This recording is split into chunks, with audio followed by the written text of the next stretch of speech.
Sekjen PDIP Hasto Kristianto mangkir dari panggilan KPK. Hasto menjadi tersangka kasus suap penetapan Harun Masiku sebagai anggota DPR RI periode 2019-2024 melalui mekanisme pergantian antar waktu. Dalam surat pemberitahuan, Hasto beralasan menghadiri acara yang tidak bisa ditinggalkan. Kita kembalikan lagi ke perkara saudara HK yang bersangkutan sudah memberikan konfirmasi ketidakhadiran dan penyidik menyetujui akan mereschedule. Apakah nanti dibuatkan surat panggilan kedua atau tidak, itu nanti kita akan lihat ke depannya. Bagi tersangka, maka penyidik bisa mengeluarkan surat perintah penangkapan. Ya, bagi tersangka. Ya, saya pikir saudara HK dalam beberapa kesempatan sudah menyatakan beliau akan taat terhadap prosesnya. Partainya juga akan menghormati prosedur dan proses hukum yang sedang berjalan. Saya pikir ini kita tunggu saja, kita ikuti. Semoga beliau di tanggal yang nanti sudah disepakati dengan penyidik akan hadir di Gedung Merah Putih dalam pemeriksaan sebagai tersangka. Hal yang sama juga disampaikan juru bicara PDI Perjuangan Guntur Romli. Dia bilang Sekjen PDIP Hasto Kristianto tidak dapat hadir memenuhi panggilan KPK karena sudah terjadwal dengan agenda kegiatan rangkaian HUT partai. Oleh karenanya, PDIP meminta KPK dapat melakukan jadwal pemanggilan ulang kepada Hasto. PDI Perjuangan dan Saudara Sekjen DPP PDI Perjuangan Mas Hasto Kristianto akan selalu taat hukum, akan selalu mengikuti semua prosedur. Namun karena ada rangkaian hari ulang tahun Partai Demokrasi Indonesia Perjuangan pada tanggal 10 Januari tahun 2025, maka Saudara Sekjen tidak bisa memenuhi panggilan KPK pada hari ini. Dan kami juga memohon kepada KPK untuk menjadwalkan ulang setelah acara hari ulang tahun Partai Demokrasi Indonesia Perjuangan pada tanggal 10 Januari tahun 2025. Di hari yang sama, tim penyidik KPK juga memanggil mantan komisioner KPU Wahyu Setiawan. Dalam kasus Harun Masiku, Wahyu divonis 7 tahun penjara melalui putusan kasasi Mahkamah Agung di pertengahan tahun 2021. Wahyu terbukti menerima suap untuk menetapkan Harun sebagai anggota DPR RI dari Dapil 1 Sumatera Selatan. Harun yang berada di posisi 6 raihan suara justru ditetapkan sebagai anggota DPR RI. Dalam kasus Harun Masiku, KPK juga sudah memeriksa sejumlah tokoh, mulai dari mantan Menteri Hukum dan HAM Yasona Lauli dan mantan Direktur Jenderal Imigrasi Roni Franky Sompi. Keduanya diperiksa terkait perjalanan Harun Masiku yang menghilang sejak ditetapkan sebagai tersangka oleh KPK pada 9 Januari 2020. Tapi, kasus penetapan Hasto sebagai tersangka tak hanya menjadi sekedar sorotan publik. Ada dugaan Hasto menjadi tersangka sebagai buntut panasnya hubungan PDIP dan Presiden ke-7 Republik Indonesia, Joko Widodo. Apalagi di akhir tahun lalu, PDIP resmi memecat Jokowi sebagai kader. Tak hanya itu, Hasto juga sempat mengumbar punya video terkait skandal elit politik. Salah satunya soal Presiden 3 periode, di mana Jokowi disebut sebagai pihak yang meminta agar bisa memperpanjang masa jabatan Presiden, meski soal ini dibantah oleh Jokowi. Tidak pernah yang namanya saya minta perpanjangan atau 3 periode kepada siapapun. Tanyakan saja ke Ibu Mega, atau tanyakan saja ke Mbak Puan, atau tanyakan saja ke partai-partai. Kapan, di mana, atau siapa yang saya utus. Enggak pernah ada. Ya, jangan menjadi framing jahat seperti itu. Enggak baik. Lalu benarkah Hasto jadi tersangka karena motif politik atau memang karena persoalan hukum? Tim Liputan Kompas TV.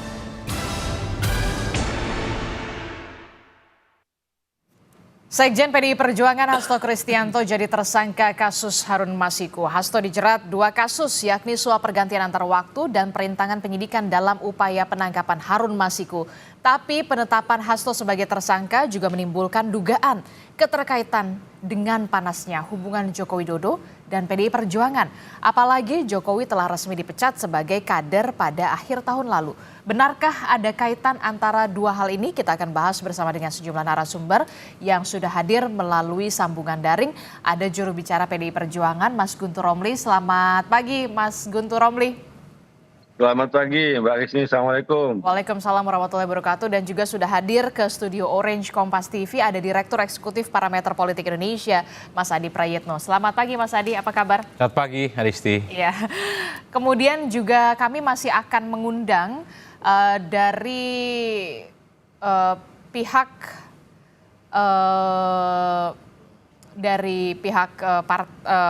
sejumlah pihak begitu ya, Projo.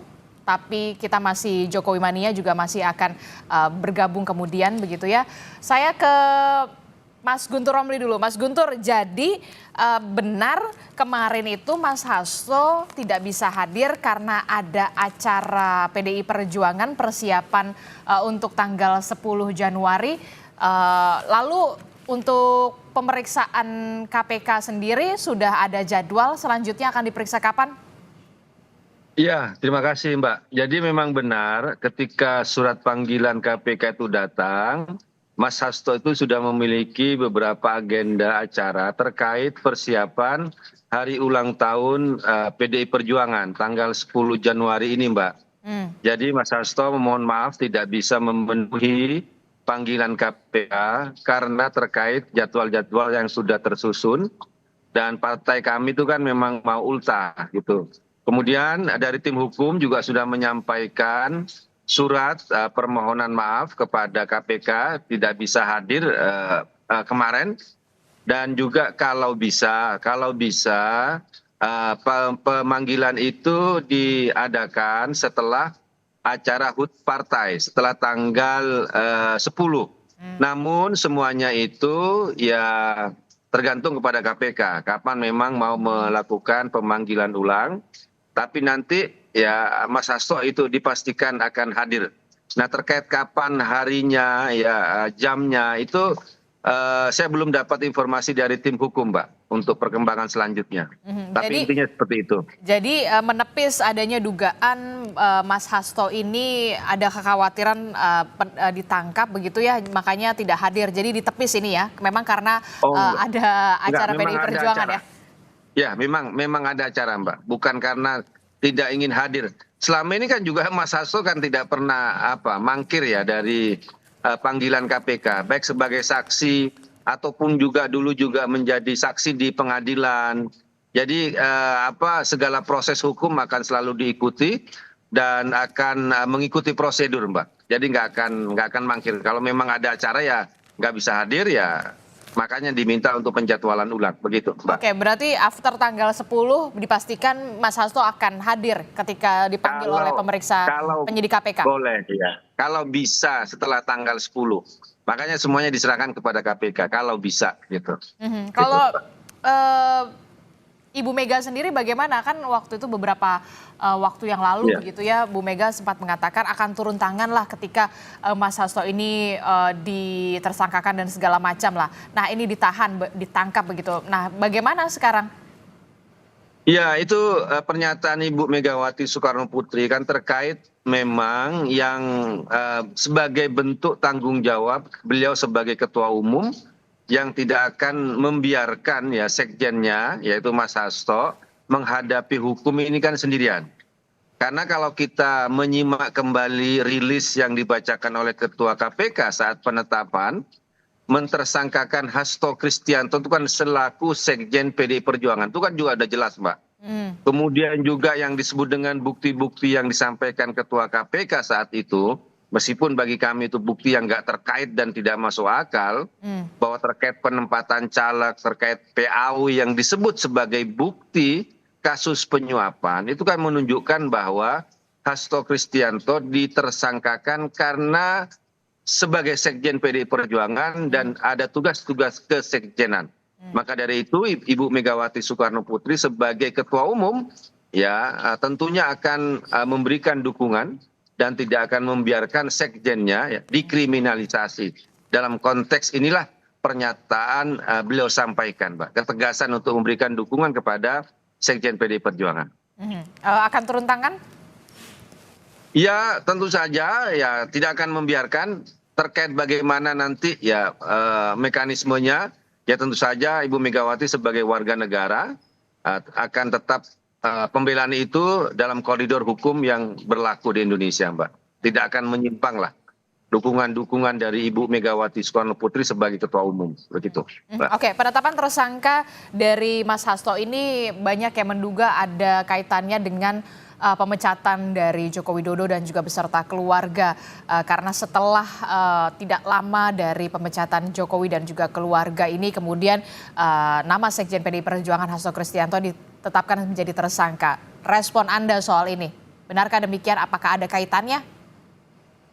Ya, itu sangat terkait, Mbak, bagi kami karena kami menyampaikan bahwa ini adalah kasus politik.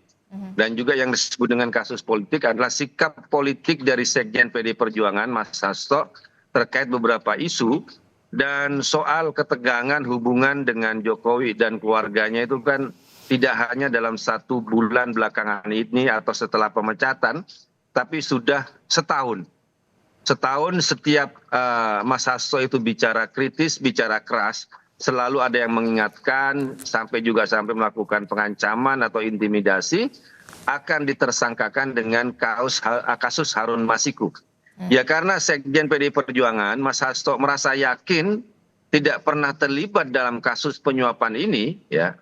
Benar Harun Masiku mendapatkan PAW dari DPP PDI Perjuangan, benar bahwa Harun Masiku adalah caleg waktu itu dari PDI Perjuangan, itu sangat benar, ya, tidak bisa dibantah.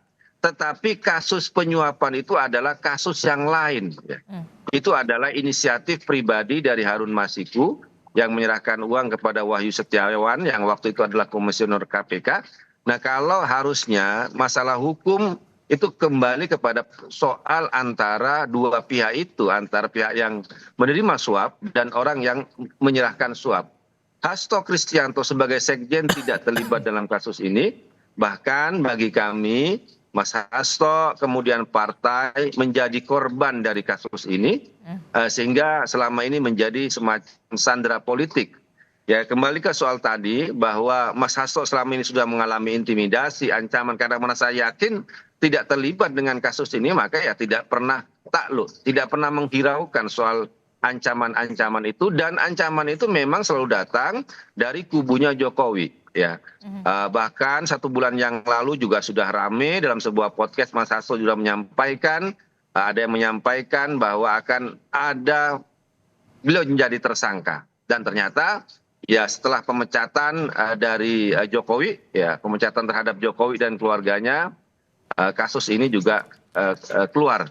Okay. Kemudian jangan lupa bahwa ketua KPK yang sekarang itu adalah orang yang dipilih, yang ditentukan oleh Jokowi. Jadi seakan-akan tugas pertama dari ketua KPK kok mentersangkakan orang atau sekjen yang memecat Jokowi. Seakan-akan kami melihatnya juga seperti itu, Mbak. Begitu. Oke, tadi Anda menyebutkan ada pengancaman di sana. Apakah memang ada Mas Hasto dan juga pihak kuasa hukum punya buktinya soal adanya pengancaman tersebut?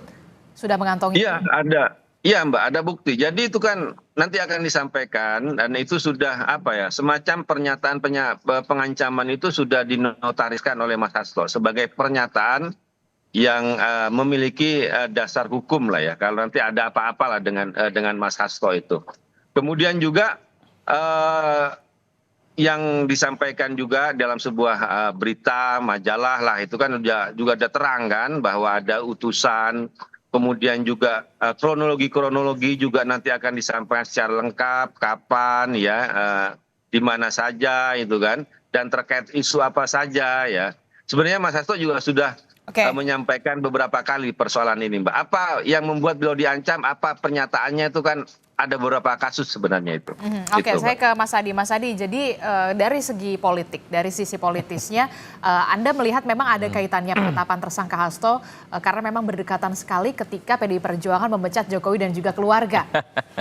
Ya, bagi saya secara prinsip bahwa ketegangan antara Hasto PDIP dengan Pak Jokowi itu tidak bisa dibantah. Itu kan terjadi memang jelang akhir-akhir masa kekuasaan politik Jokowi, ketika Jokowi itu menyatakan sikap politiknya yang berbeda ya dengan PDIP di Pilpres 2024 saat itu. Jadi praktis setelah hubungan itulah kemudian memang hubungan Jokowi dan Hasto dan PDIP memang bisa dipastikan sudah tidak akur dan tidak bisa disambung lagi. Nah itu yang kemudian menebalkan kenapa misalnya kita lihat satu persatu elit-elit PDIP itu kan mengkritik segala hal yang disampaikan oleh Pak Jokowi dan seterusnya dan seterusnya. Lalu publik bertanya-tanya apakah persoalan politik ini juga akan merambat kepada persoalan hukum. Setahu saya tidak mungkin lembaga sekelas KPK itu tidak punya alat bukti yang sahih, yang tidak valid untuk menetapkan seseorang itu sebagai tersangka. Artinya apa? Kalau kita mau hitung satu persatu argumen-argumen dari KPK, bahkan Novel kalau tidak salah menyatakan mantan penyidik KPK sebenarnya sejak 2020-2021 ada rekomendasi supaya Pak Hasto saat itu sudah mulai ditetapkan sebagai tersangka, tapi kan pimpinan KPK saat itu kan menolak dan kemudian tidak menindaklanjuti. Itu artinya persoalan di KPK ini kan soal madhab politik ternyata.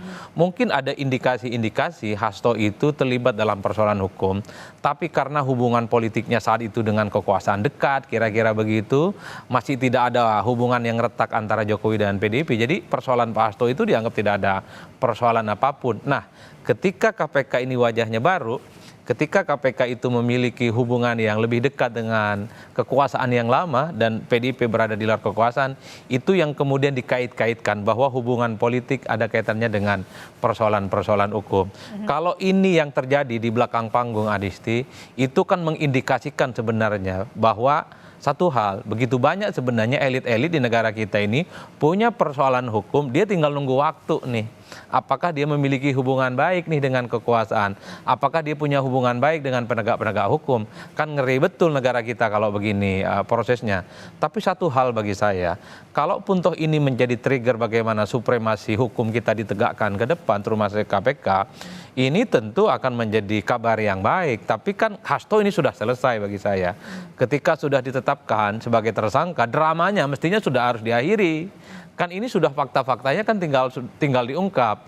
Nanti mungkin ada bantahan-bantahan dari kubunya Pak Hasto. KPK juga akan menyampaikan fakta-fakta hukum seperti apa. Nah, orang sekarang nantang apa nih yang kemudian bisa dilakukan oleh KPK. Kalau sekelas sekjen partai aja bisa menjadi kado awal tahun 2025, masa persoalan-persoalan yang triliunan yang selama ini mangkrak, ini tidak bisa tuntas. Saya selalu mengatakan persoalan Hasto sudah selesai, sudah tersangka ini barang. Apalagi mau dikembang-kembangkan, orang-orang yang selama ini terkait dan seterusnya itu kan sudah dipanggil satu persatu. Kemarin mantan komisioner KPU sudah dipanggil, diminta pernyataannya dan diminta kesaksiannya. Hasto mungkin setelah tanggal 10 Januari dipanggil. Ini kan tinggal kita tunggu nih Pak Hasto ini follow up-nya seperti apa, mau ditahan atau mau pra-peradilan dan seterusnya dan seterusnya. Dan yang paling ditunggu oleh publik sekarang KPK ke depan seperti apa, kasus pertambangan, illegal logging, illegal fishing, dan orang-orang yang terindikasi orang-orang penting di negara kita yang dinilai punya kasus hukum tidak selesai. Nah, itunya yang mesti harus dituntaskan oleh KPK ke depan ya. Bagi saya cerita Pak Hasto ini sudah selesai. Tinggal teman-teman PDIP, tim hukumnya itu cari jalan keadilan, mungkin pra-peradilan. Kemudian KPK akan menindaklanjuti dengan temuan-temuan bukti yang dikembangkan. Itulah yang saya kira dramanya sudah selesai mestinya. Dan KPK mesti fokus pada hal-hal yang jauh lebih besar dan jauh lebih merugikan negara yang jumlahnya triliunan. Oke, bagi saya di situ konteksnya. Kalau Anda mengatakan ya sudah selesai karena Hasto sudah ditetapkan sebagai tersangka, tinggal kemudian PDI Perjuangan mengajukan proses hukum, langkah hukumnya para peradilan begitu ya. Tapi kemudian yang menarik adalah pernyataan dari Joko Widodo yang mengatakan ya sudah tanya saja soal tiga periode. Pak Jokowi mengatakan itu framing dan segala macamnya. Kalau kita tarik garis merahnya, ada kaitannya nggak sih dengan penetapan ini? Kan kalau mau jujur sebenarnya bagian dari salah satu amunisi perang-perangan ya antara Pak Hasto PDIP dengan Pak Jokowi ini kan mungkin karena saat itu ada keinginan 3 periode ditolak, kemudian menambah masa jabatan presiden gara-gara COVID misalnya 2 tahun juga ditolak dan seterusnya. Ini kan memang argumen-argumen politik yang saya kira sudah menjadi keyakinan dan konsumsi umum. Semua elit, semua pemirsa, semua publik sudah paham. Tapi kan kalau fakta hukum kan tidak bisa diintervensi dengan persepsi-persepsi publik. Yang ingin saya tegaskan mungkin, ini kan menegaskan satu hal di negara kita ini, bahwa hubungan politik dengan kekuasaan, hubungan politik dengan lembaga-lembaga penegak hukum, ternyata menjadi suatu hal yang penting Oleh karena itu, kalau apa yang terjadi pada Pak Hasto ini adalah ada persoalan politik, ini kan menunjukkan bahwa sebenarnya persoalan-persoalan hukum begitu banyak terjadi, tapi karena dia punya jaring pengaman kekuasaan, punya jaring kekuatan hukum di dalam, Aman. dia dibiarkan dan aman. Kan nggak elok kita melihat bagaimana penegakan hukum kita ke depan. Oleh karena itu, kalau saya menantang, sudahlah kasus Pak Hasto ini sudah selesai. Ayo yang lain, ada tidak elit-elit yang disangkut pautkan dengan kebijakan-kebijakan yang dinilai merugikan negara selama ini? Bisa tidak KPK itu menindaklanjuti? Ini persoalan Hasto sudah 5 tahun loh. Ada persoalan di negara kita itu yang 7 tahun, 10 tahun yang lalu yang jumlahnya triliunan bisa tidak mengungkap. Kan ini yang kebenarnya sebagai pembuktian bahwa KPK itu bekerja bukan karena pesanan, bukan karena order, bukan karena selera politik, bukan karena posisi politik seseorang. Sudah transparan, fakta-fakta media sudah menunjukkan ratusan, puluhan, dan bahkan ya mungkin bisa kita hitung ya, betapa begitu banyak persoalan-persoalan di negara kita, merugikan negara, melibatkan elit penting, melibatkan kekuasaan, tapi lepas begitu saja. Kan itu sebenarnya, kalau saya concernnya di situ Mbak Adisti. Kalau tadi Mas Adi Prayitno mengatakan kalau pada saat Novel mengatakan pada beberapa media begitu ya, podcast begitu, sebenarnya nama Hasto ini sudah ada untuk potensi untuk ditersangkakan dari 2020 lalu, tapi kemudian karena memang ada kedekatan dengan kekuasaan dan juga pada saat pimpinan KPK pada saat itu tidak terwujud begitu, baru sekarang. Nah, ketika PDI Perjuangan berada di luar pemerintahan, jawaban Anda Mas Guntur Romli? Ya kalau bagi kami Mbak, tidak ada yang tidak terkait dengan persoalan politik. Termasuk juga adalah persoalan hukum. Dan juga kalau kita melihat struktur KPK kan sekarang sudah tidak independen lagi. Kan itu sudah menjadi salah satu rumpun pemerintahan yang di situ sangat kuat pada persoalan eksekutif ya, di bawah presiden ya. Makanya saya sampaikan tadi, komisioner KPK saat ini itu dipilih, ditetapkan oleh Jokowi, dan hanya dilantik oleh Prabowo. Makanya dari situ loyalitas politiknya itu kan lebih kuat dari persoalan penegakan hukum. Apa yang disampaikan Bung Adi Praitno tadi, bagi saya itu kan mengafirmasi bahwa kalau hanya persoalan seperti Hasto Kristianto yang bukan pejabat publik, yang bukan pejabat negara, tidak ada kerugian negara sepeser pun dalam kasus ini, dan yang sudah 5 tahun ya, kemudian tiba-tiba menjadi salah satu prioritas, bahkan menjadi salah satu unggulan dalam tanda kutip komisioner KPK saat ini untuk menyelesaikan kasus ini. Pertanyaannya adalah siapa ya yang benar-benar punya kepentingan terhadap kasus ini, dibanding kalau kita bicara tadi kasus-kasus yang sudah menyebut sebagai fakta pengadilan. Joko Widodo itu kan disebut namanya dalam beberapa pengadilan, di pengadilannya mantan Dirut Pertamina, di pengadilannya Yassin Limpo, di pengadilannya Johnny Plate, di pengadilannya apa yang sudah disebutkan. Tapi kan tidak pernah ada penelusuran atau kelanjutan dari kasus ini. Atau juga seperti nama Bobi Nasution dan Kahiyang, anak menantu Jokowi, dalam kasus yang disebut Blok Medan soal izin tambang. Ya, kemudian apa yang disampaikan oleh Bang Faisal Basri, dugaan penyelundupan biji nikel ke China yang merugikan uang negara triliunan, yang sempat ramai pada 2 tahun yang lalu tapi sampai sekarang udah nggak ada kejelasannya ya. Kemudian juga laporan dari Ubaidillah Badrun terkait dengan dugaan kolusi korupsinya anak-anak Jokowi yaitu Gibran dan Kaisang, kan tidak pernah publik mendengar kasus private jet dan sebagainya. Jadi ini yang pertanyaannya ya, kalau KPK dalam prioritas yang dilaksanakan lebih nampak kepada tebang pilih, maka kami melihat siapa yang menjadi punya kepentingan ya terhadap tindak tanduk kebijakan KPK saat ini. Terkait juga misalnya beberapa elit ya, elit-elit politik yang sudah katakanlah disebut namanya atau menjadi dugaan atau juga menjadi yang sudah kasus-kasusnya mulai masuk dalam penyidikan atau apapun lah ya. Dan ini nggak pernah diselesaikan. Persoalannya adalah mereka saat ini memang lebih dekat kepada kekuasaan. Jadi kami melihat bahwa KPK saat ini lebih banyak menjadi alat politik ya, kekuasaan. Begitu, Mbak. Oke, tapi kalau dari PDI Perjuangan sendiri kan melakukan pendampingan secara hukum juga, bantuan hukum kepada Mas Ya. Hasto. Apakah nanti juga akan mengajukan pra peradilan? Ini kan yang kemudian jadi pertanyaan. Kalau memang Anda mengatakan ini soal politik, sandera politik dan segala Ya. macam gitu. Tapi kan dari segi hukum PDI Perjuangan Mas Hasto bisa mengajukan pra peradilan soal penetapan tersangka Hasto Kristianto ini. Jangan dijawab dulu, Mas Guntur. Kita akan jeda dulu sejenak, tetaplah bersama kami di Sapa Indonesia Pagi, kami akan segera kembali. Terima kasih Anda masih bersama kami dalam Sapa Indonesia Pagi. Saudara, masih membahas soal antara penetapan tersangka Hasto Kristianto oleh KPK yang diduga erat kaitannya dengan apakah ada kaitannya dengan konflik dengan Joko Widodo dan PDI Perjuangan. Masih membahasnya bersama dengan Mas Guntur Romli dari PDI Perjuangan, dan juga sudah hadir ke studio ada Mas Adi Prayitno. Lanjutkan dialog kita begitu ya. Kami juga sudah mengontak sebenarnya, mencoba menghubungi Projo dan juga Jokowi Mania, tapi sampai saat ini belum ada respon sama sekali. Kami berharap bisa bergabung bersama kami dalam dialog di Sapa Indonesia Pagi hari ini tentu saja. Ke Mas Guntur Romli. Mas Guntur, jadi kalau PDI Perjuangan sendiri kan sudah memberikan pendampingan secara hukum begitu ya, dukungan juga. Anda menyebutkan ini sandera politik dan erat kaitannya terhadap politik dan segala macam. Nah, apakah memang akan mengajukan pra peradilan kalau memang sudah tidak puas begitu dengan penetapan tersangka dari Hasto Kristianto ini? Ya Mbak, tadi Projo dan Jokowi Mania nggak ada ini Mbak. Iya, Kayaknya belum kami bangun masih tuh, Mbak. mengontak terus. Belum ada yang bangun kayaknya. Jadi gini Mbak, terkait dengan pembelaan hukum, ya tentu saja itu ada tim hukumnya ya. Biasanya itu disampaikan oleh Bung Roni Talapesi.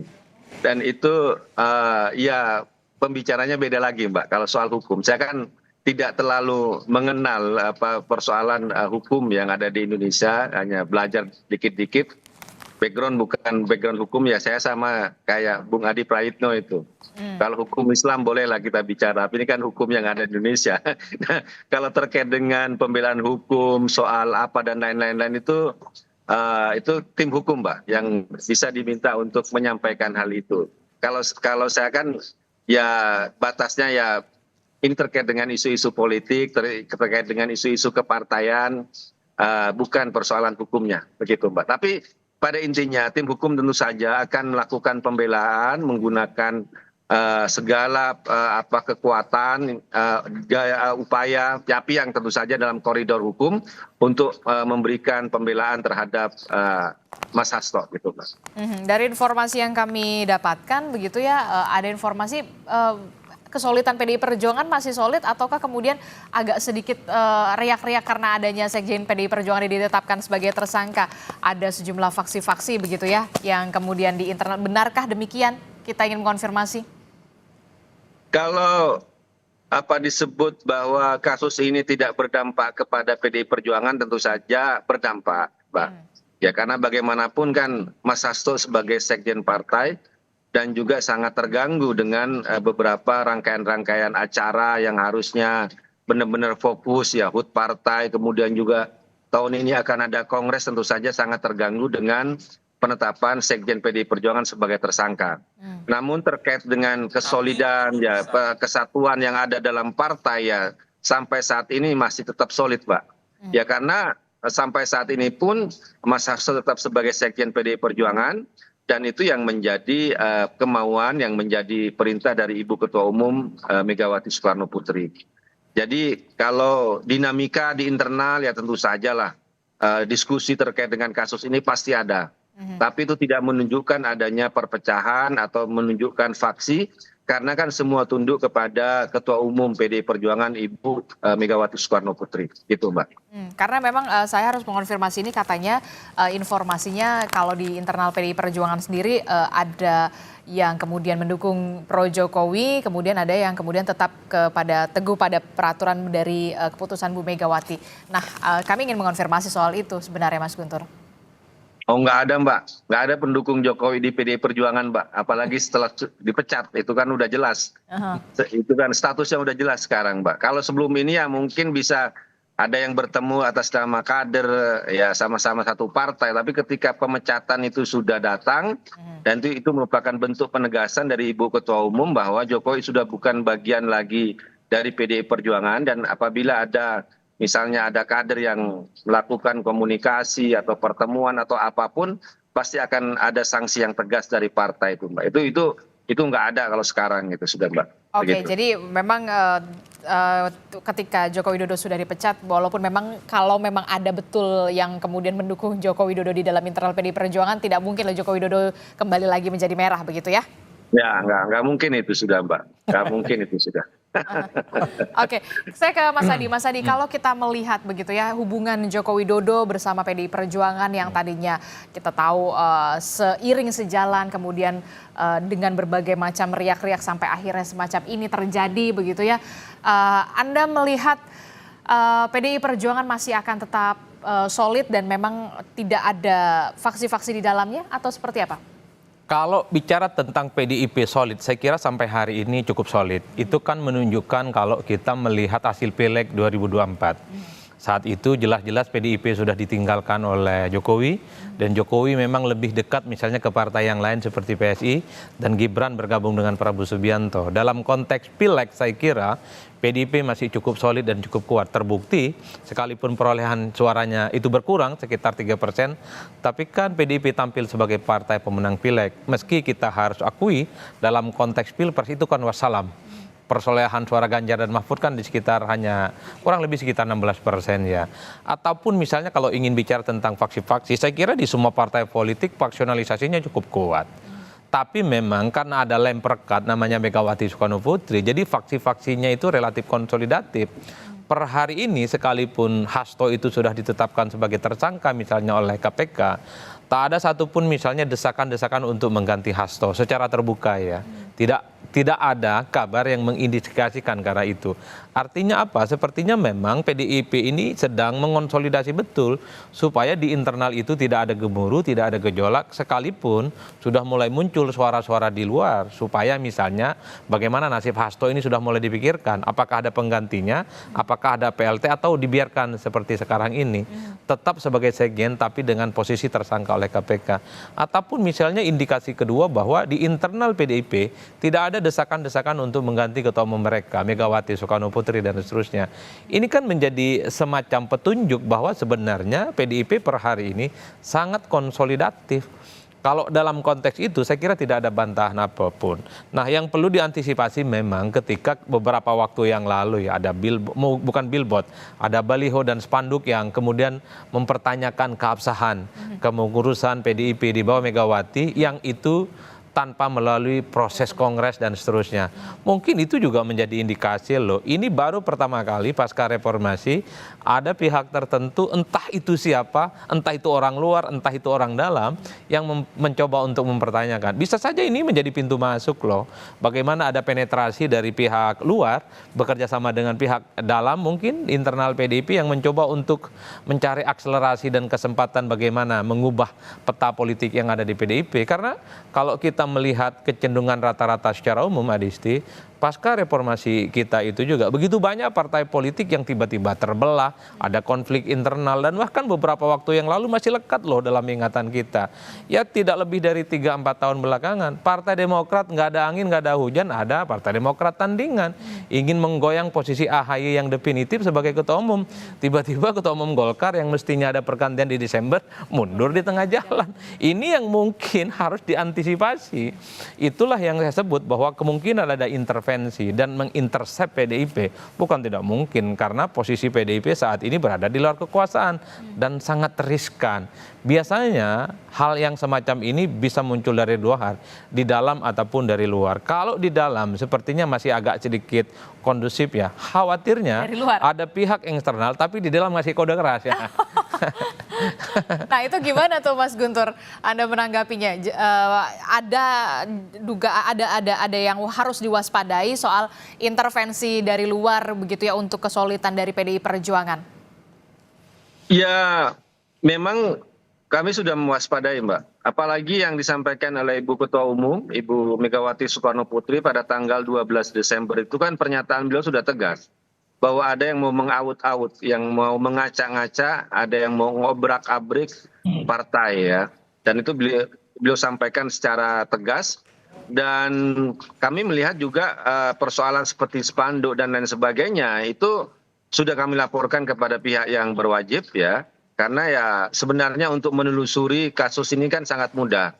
Aparat tuh bisa punya CCTV di mana-mana yang bisa dilihat siapa yang memasang ya spanduk tersebut. Namun kami kalau melihat rekam jejak ya siapa yang bisa membelah Partai Demokrat, siapa yang bisa membelah Partai Golkar, kemudian juga beberapa partai yang lain ya, karena kita juga bisa ngelihat ya ternyata ya orangnya ya itu juga yang baru dipecat dari PDI Perjuangan gitu kan. Kemudian juga terkait juga ada desain yang lebih besar bahwa upaya untuk mengganggu PDI Perjuangan dengan mempertanyakan soal keabsahan, kemudian juga terkait dengan masalah kasus hukum, menggunakan bagi kami sangat kuat indikasi menggunakan KPK untuk menggedor ya atau melakukan serangan terhadap PDI Perjuangan seperti yang disampaikan tadi ya. Kalau kita bisa sangat mencurigai ketika statement dari Ketua KPK ketika merilis tersangkanya Mas Hasto Kristianto itu kan benar-benar dalam framing politik. Mas Hasto sebagai sekjen partai, kemudian yang dianggap sebagai bukti adalah tugas-tugas kesekjenan dan dari soal penempatan caleg, penempatan PAW. Jadi kelihatan sekali ini mau dihadap-hadapkan antara PDI Perjuangan dengan KPK. Siapa yang melakukan tentu saja bukan PDI Perjuangan, tapi ya dari KPK sendiri yang bagi kami menerima ya dalam tanda kutip pesanan-pesanan untuk mengganggu PDI Perjuangan. Jadi indikasi itu sangat kuat, Mbak. Begitu. Oke, saya sapa dulu Mas Guntur, ada Pak Handoko, Sekjen Projo, baru bergabung bersama kami. Selamat pagi, Pak Handoko. Oh, Mas Handoko. Mas Guntur. Ya, Mas Handoko, ini kita lagi membahas soal bagaimana kita lagi membahas ini soal bagaimana kemudian penetapan tersangka dari Hasto Kristianto, Sekjen PDI Perjuangan ini dikait-kaitkan dengan adanya konflik antara Joko Widodo dengan PDI Perjuangan. Nah, kalau dari Projo sendiri melihatnya seperti apa? Ya gini, kalau dari kami kan sebetulnya ya heran aja kami ini dari Projo ini selalu urusan apa-apa kemudian kaitannya ke Pak Jokowi. Ini yang susah untuk diterima oleh kami ataupun juga saya yakin sebagian besar rakyat Indonesia. Jadi seolah-olah apa yang terjadi yang bersinggungan dengan PDIP itu kemudian tertuduhnya jadi Pak Jokowi. Ini kan aneh gitu loh ya. Urusan Mas Hasto berurusan dengan KPK yang langsung yang disinggung adalah itu peran Pak Jokowi. Bagaimana itu kemudian bisa kita terima gitu logika-logika semacam itu susah sekali. Padahal bahwa kita mengakui bahwa memang ada beda jalan antara Pak Jokowi dengan PDIP yang kita tahu dalam proses Pilpres kemarin ternyata Pak Jokowi tidak sejalan dengan PDIP. Tetapi kalau kemudian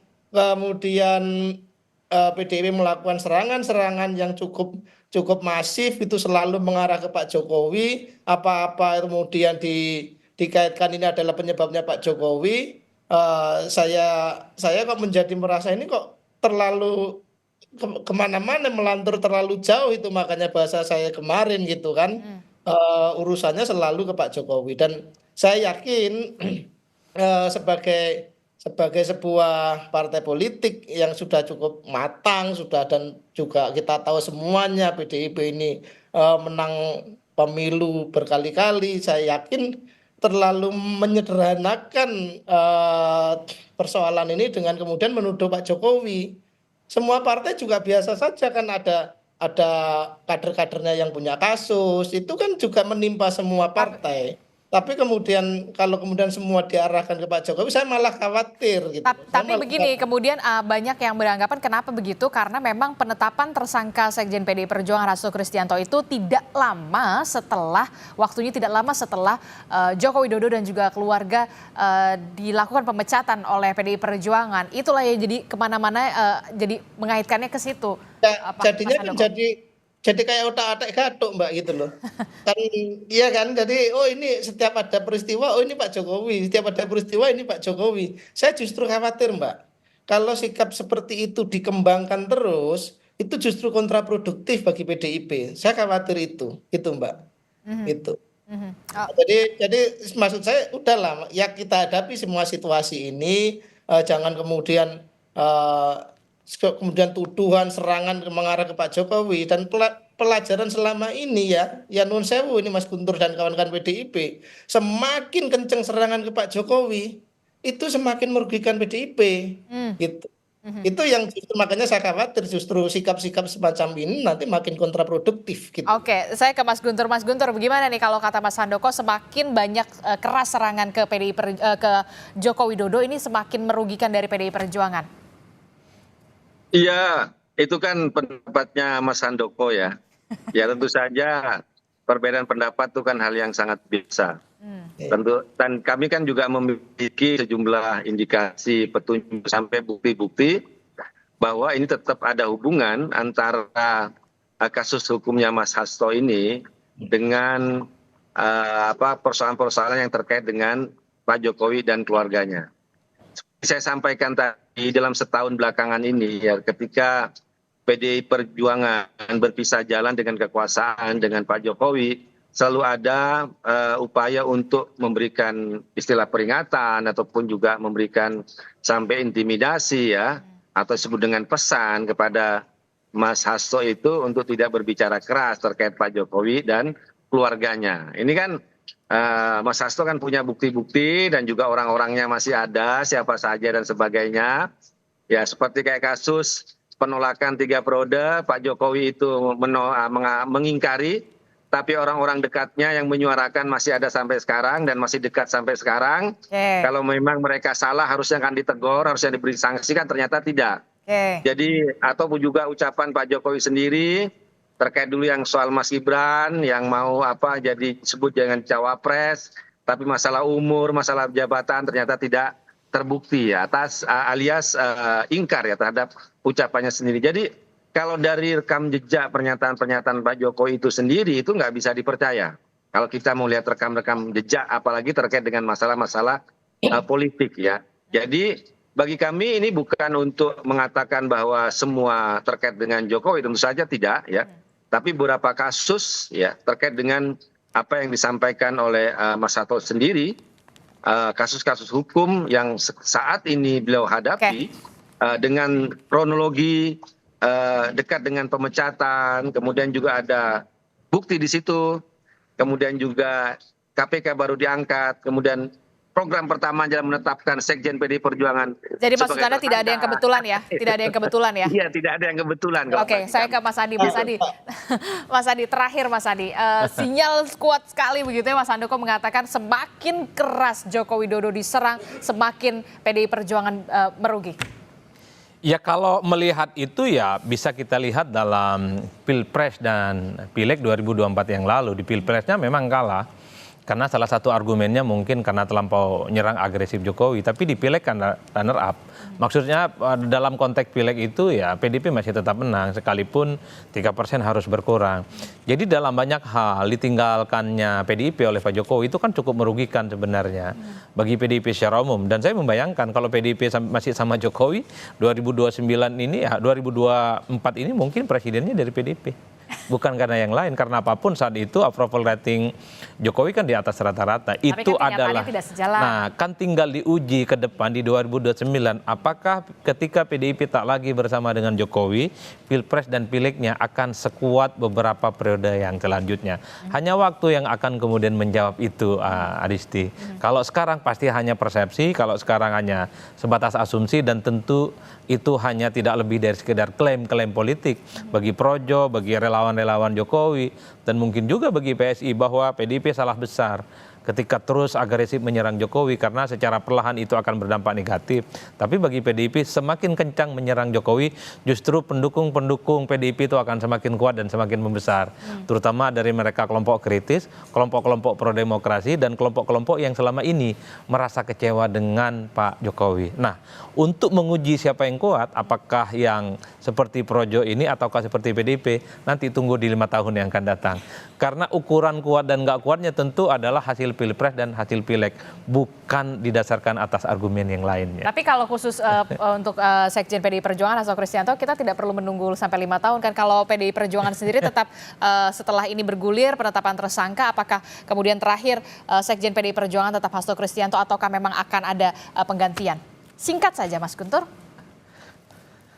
Ya tentu kalau kasusnya Mas Hasto, kami kan punya 2 proses Mbak ya.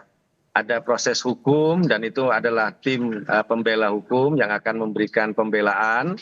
Dan juga terkait kami juga kan persoalan politik juga di situ kan sangat kuat. Paling tidak kan kami juga harus menyadarkan kepada masyarakat bahwa banyak loh kasus-kasus hukum itu hanya menjadi alat politik. Oke, kalau dari struktur partai politiknya? Strategi partai tentu saja ini yang paling ditunggu adalah Kongres PDI Perjuangan yang akan datang ya. Karena strategi-strategi partai ke depan itu benar-benar akan dimatangkan. Ya pengalaman sebelum ini hubungan dengan berakhirnya dengan Pak Jokowi, kemudian juga putusan MK yang barusan ya untuk soal presiden threshold yang sudah tidak ada, presiden threshold ya. Itu juga akan menjadi kebijakan-kebijakan yang harus diambil oleh partai dalam Kongres dan itu tempatnya di Kongres Mbak. Gitu. Oke, baik, kita akan tunggu bagaimana nanti di 10 Januari 2025 apakah nanti ada kejutan yang diberikan oleh PDI Perjuangan. Terima kasih Mas Guntur Romli telah bergabung bersama kami. Mas Handoko, terima kasih sudah bergabung. Terima kasih Mas Handoko, Mas Adi Praetno, terima kasih terima kasih. Terima kasih Bang Handoko, Bapak-bapak. Bang Guntur. Sehat selalu. Selamat pagi, Assalamualaikum warahmatullahi wabarakatuh.